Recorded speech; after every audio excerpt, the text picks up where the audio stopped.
Hello વિદ્યાર્થી મિત્રો, SV એજ્યુકેશનમાં આપનું સ્વાગત છે। આજે આપણે ધોરણ 9 સામાજિક વિજ્ઞાન વિષયમાં પ્રકરણ નંબર 8 ભારતના રાજ્ય બંધારણનું ઘડતર અને લક્ષણો એમાં પાર્ટ નંબર 2નું અસાઇનમેન્ટ સોલ્યુશન જોવાના છીએ। તો ચાલો આગળ વધીએ। વિભાગ એ જોઈએ। નીચે આપેલા પ્રશ્નોના માંગ્યા મુજબ ઉત્તર લખો। પહેલો પ્રશ્ન છે, બંધારણનું પ્રારંભિક હાર્દરૂપ અને વિશિષ્ટ સ્થાન ધરાવતું તત્વ છે। એમાં ઓપ્શન એ છે આમુખ, ઓપ્શન બી છે નિયમો, સી છે કાયદા કે ડી પ્રાસ્તાવિક। તો એનો આન્સર આવશે ઓપ્શન એ। આમુખ એ બંધારણનું પ્રારંભિક હાર્દરૂપ અને વિશિષ્ટ સ્થાન ધરાવતું તત્વ છે। બીજું, બંધારણીય સુધારાથી આમુખમાં સાર્વભૌમ પછી સમાજવાદી, બિનસાંપ્રદાયિક, રાષ્ટ્રીય એકતા અને રાષ્ટ્રની અખંડિતતા શબ્દો ઉમેરવામાં આવ્યા। તો કયા સુધારા પછી? તો કઈ સાલમાં? 1946માં। ઓપ્શન બી છે 1947માં, ઓપ્શન સી છે 1950માં કે ઓપ્શન ડી 1976માં। તો એનો આન્સર આવશે ઓપ્શન ડી 1976માં। 42માં બંધારણીય સુધારા પછી આમુખમાં સાર્વભૌમ પછી સમાજવાદી, બિનસાંપ્રદાયિક, રાષ્ટ્રીય એકતા અને રાષ્ટ્રની અખંડિતતા શબ્દો ઉમેરવામાં આવ્યા હતા। ત્રીજો પ્રશ્ન, ભારતમાં કટોકટી શાસન દરમિયાન બંધારણના 42માં સુધારા દ્વારા આમુખનો સમાજવાદી શબ્દ ઉમેરવામાં આવ્યો। તો 42માં બંધારણના 42માં સુધારો કઈ સાલમાં કરવામાં આવ્યો? ઓપ્શન એ છે 1949માં, ઓપ્શન બી છે 1950માં, ઓપ્શન સી છે 1976 કે ઓપ્શન ડી છે 1996માં। તો ક્યારે કરવામાં આવ્યો હતો 42માં બંધારણીય સુધારો? 1976માં। એમાં ઓપ્શન આવશે સી। ચોથું, બંધારણનું પ્રારંભિક હાર્દરૂપ અને વિશિષ્ટ સ્થાન ધરાવતું તત્વ કયું છે? તો એનો આન્સર છે આમુખ બંધારણનું પ્રારંભિક હાર્દરૂપ અને વિશિષ્ટ સ્થાન ધરાવતું તત્વ છે। પાંચમો પ્રશ્ન, આમુખ બંધારણનો આત્મા છે તેની પ્રતીતિ શાથી થાય છે? તો એનો આન્સર છે આમુખ એ બંધારણનો આત્મા છે તેની પ્રતીતિ આમુખમાં દર્શાવેલા શબ્દો ઉપરથી થાય છે। છઠ્ઠો પ્રશ્ન, 1976માં 42માં બંધારણીય સુધારાથી આમુખમાં કયા શબ્દો ઉમેરવામાં આવ્યા? તો 1976માં 42માં બંધારણીય સુધારા પછી આમુખમાં સમાજવાદી, બિનસાંપ્રદાયિક, રાષ્ટ્રીય એકતા અને રાષ્ટ્રીય અખંડિતતા જેવા શબ્દોનો સમાવેશ કરવામાં આવ્યો। સાતમો પ્રશ્ન, આમુખ બંધારણની કઈ કઈ બાબતોને વાચા આપે છે?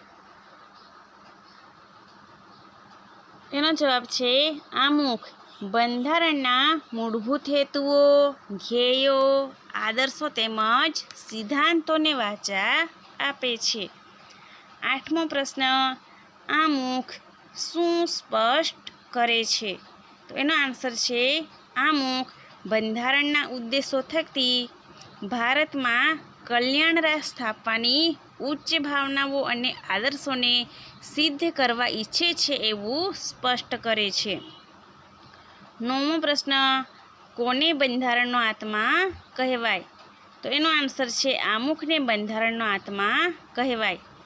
10મું, આમુખ બંધારણની જોગવાઈઓને સમજવા કોની ગરજ સારે છે? તો આમુખ એ બંધારણની જોગવાઈઓને સમજવામાં હોકાયંત્રની ગરજ સારે છે। 11મો પ્રશ્ન, આમુખને શાનું પીઠબળ છે? તો આમુખ એ ઉચ્ચ આમુખને નહીં પરંતુ આમુખ એ આવશે. તો કે આમુખ એ ઉચ્ચ આદર્શો અને ધ્યેયોનું પીઠબળ છે. હવે આપણે ખાલી જગ્યા પૂરવાની છે. તો 12મો પ્રશ્ન, આમુખ દ્વારા બંધારણના ઘડવૈયાઓના ખાલી જગ્યાનો પરિચય થાય છે. તો શેનો પરિચય થાય છે? એમના માનસનો પરિચય થાય છે. 13મો પ્રશ્ન, આમુખને ખાલી જગ્યા અને ખાલી જગ્યાનું પીઠબળ છે. તો આમુખ એ આદર્શો અને ધ્યેયોનું પીઠબળ છે. પ્રશ્ન 14, વિધાન ખરું છે કે ખોટું તે જણાવો. ભારતના બંધારણની શરૂઆત આમુખથી થાય છે. તો આ વિધાન સાચું છે. તો કે ભારતનું જે બંધારણ છે એની શરૂઆત આમુખથી થાય છે. 15મું, ભારતના બંધારણમાં સમાજવાદી બિનસાંપ્રદાયિત્વ શબ્દો પહેલેથી જ સમાવિષ્ટ છે. કે આ વિધાન ખોટું છે. 1976માં 42માં બંધારણીય સુધારા પછી સમાજવાદી અને બિનસાંપ્રદાયિક શબ્દો ઉમેરવામાં આવ્યા છે. 16મું, આમુખ એ બંધારણનો આત્મા છે. તો આ વિધાન સાચું છે. હવે આપણે સંકલ્પના, સમજાવો એટલે કે પારિભાષિક શબ્દ સમજાવવાનો છે, વ્યાખ્યા આપવાની છે. એમાં જોઈએ આમુખ. તો કે આમુખ એટલે શું?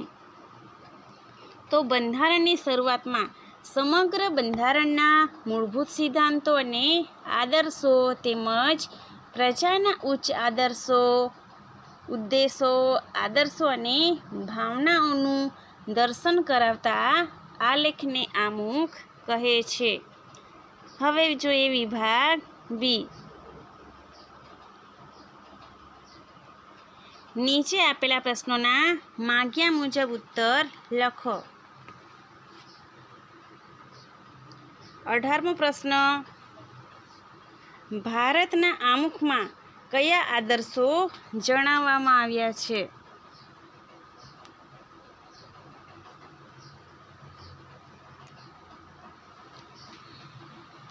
એનો આન્સર જોઈએ. આમુખ બંધારણના મૂળભૂત હેતુઓ, ધ્યેયો, આદર્શો તેમજ સિદ્ધાંતોને દર્શાવે છે. આમુખમાં સાર્વભૌમ, સમાજવાદી, બિનસાંપ્રદાયિકતા, લોકતંત્રાત્મક, પ્રજાસત્તાક વિચારસરણીનો ખ્યાલ દર્શાવ્યો છે. દેશના સર્વ નાગરિકોને સામાજિક, આર્થિક, રાજકીય ન્યાય અને અભિવ્યક્તિ, માન્યતા, ધર્મ અને ઉપાસનાની સ્વતંત્રતા તેમજ સમાન દરજ્જા અને સમાન તક મળે તે માટે ખ્યાલ દર્શાવ્યો છે. વ્યક્તિનું ગૌરવ અને રાષ્ટ્રની એકતા અને અખંડિતતા સુદૃઢ બને તે રીતે બંધુતા વિકસાવવા પ્રયત્ન કરવામાં આવે. ઉપરોક્ત આદર્શોને આમુખમાં દર્શાવવામાં આવ્યા છે.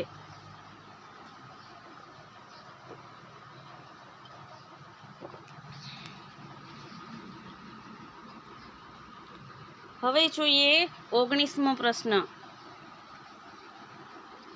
વિધાન અથવા કારણ સમજાવો. આમુખ એ ભારતીય બંધારણનો અર્ક છે. એનો આન્સર છે આમુખ કોઈપણ કાયદાના ઘડતરમાં તથા તેની સંપૂર્ણ રીતે સમજ અને અર્થઘટનમાં મદદરૂપ થાય છે. આમુખને લીધે કાયદાનો હેતુ તથા તેનો આદર્શ, કાયદો ઘડવા પાછળ સંસદની નીતિનો ખ્યાલ આવે છે. આમુખ દ્વારા જ કાયદો કઈ મુશ્કેલીઓના નિવારણ માટે ઘડવામાં આવ્યો છે તે દર્શાવે છે. આમુખમાં દર્શાવેલ શબ્દો આમુખનું મહત્ત્વ દર્શાવે છે. આમ આમુખ બંધારણનો અર્ક છે. આત્મા છે અને તેનું વિશેષ મહત્ત્વ છે તેની પ્રતીતિ થાય છે.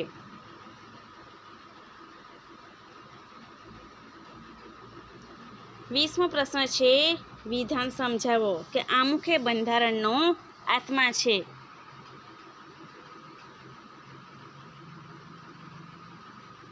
તો એનો જવાબ જોઈએ. આમુખ કોઈપણ કાયદાના ઘડતરમાં તથા તેની સંપૂર્ણ રીતે સમજ અને અર્થઘટનમાં મદદરૂપ થાય છે. ઓકે મિત્રો, 19મો સવાલ છે આમુખ ભારતીય બંધારણનો અર્ક છે. અને 20મો સવાલ આમુખ બંધારણનો આત્મા છે. એ બંનેનો જવાબ સરખો છે કે આમુખને લીધે જ કાયદાનો હેતુ તથા તેનો આદર્શ, કાયદો ઘડવા પાછળ સંસદની નીતિનો ખ્યાલ આવે છે. આમુખ દ્વારા જ કાયદો કઈ મુશ્કેલીઓના નિવારણ માટે ઘડવામાં આવ્યો છે તે દર્શાવે છે. આમુખમાં દર્શાવેલા શબ્દો આમુખનું મહત્ત્વ દર્શાવે છે. આમ આમુખ બંધારણનો અર્ક છે, આત્મા છે, તેનું વિશેષ મહત્ત્વ છે, તેની પ્રતીતિ થાય છે. તો વિધાન સમજાવવામાં આમુખ ભારતીય બંધારણનો અર્ક છે આવે કે પછી આમુખ એ બંધારણનો આત્મા છે આવે, તો જવાબ તમારે સરખો જ લખવાનો રહેશે. 21મો પ્રશ્ન આમુખ એ બંધારણના ઘડવૈયાઓના માનસનો પરિચય આપે છે. વિધાન સમજાવો કે બંધારણની શરૂઆત આમુખથી થાય છે.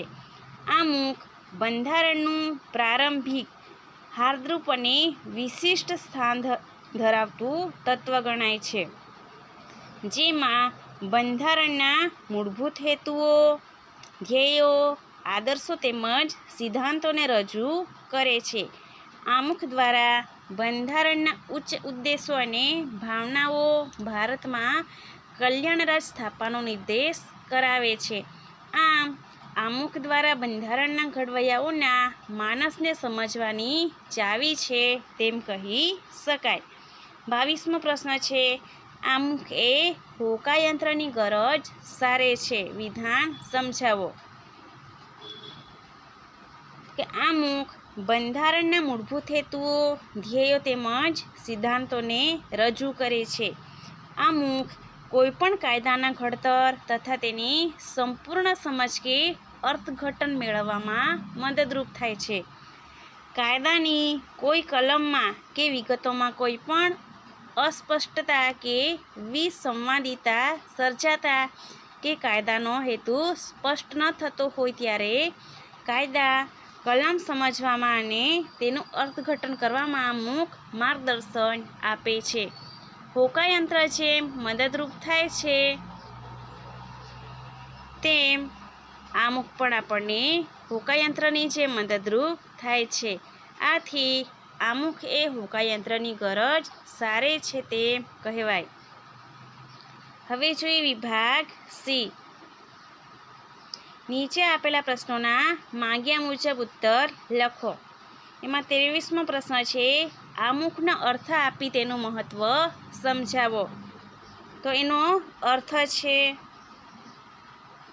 બંધારણની શરૂઆતમાં સમગ્ર બંધારણના મૂળભૂત સિદ્ધાંતો અને આદર્શો તેમજ પ્રજાના મુખ્ય ઉદ્દેશો અને ભાવનાનું દર્શન કરાવતા આલેખનને આમુખ કહે છે.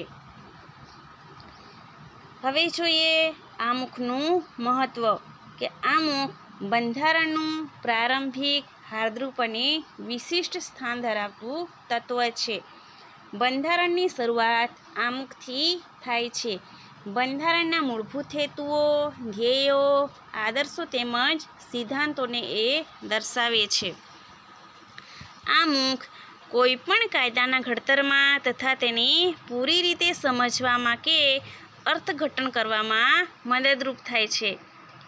કાયદાની કોઈ કલમ કે વિગતમાં કોઈ અસ્પષ્ટતા કે વિસંવાદિતા ઊભી થાય, કાયદાનો હેતુ સ્પષ્ટ થતો ન હોય ત્યારે આમુખ દ્વારા કાયદાની કલમને સમજવામાં અને તેનું અર્થઘટન કરવામાં સહાયરૂપ બને છે. 1976ના 42માં બંધારણીય સુધારાથી આમુખમાં સમાજવાદી, બિનસાંપ્રદાયિક, રાષ્ટ્રીય એકતા અને રાષ્ટ્રની અખંડિતતા જેવા શબ્દોનો સમાવેશ થયો છે. આમુખ રાષ્ટ્રની એકતા, અખંડિતતા અને દેશના નાગરિકો વચ્ચેની બંધુત્વની ઉમદા ભાવનાઓનો અને આદર્શોનો પ્રતિબિંબ દર્શાવે છે. આમુખને ઉચ્ચ આદર્શો અને ધ્યેયોનું પીઠબળ છે. આથી તો કહી શકાય છે કે આમુખ બંધારણનો અર્ક છે તેમજ તે હોકાયંત્રની ગરજ સારે છે.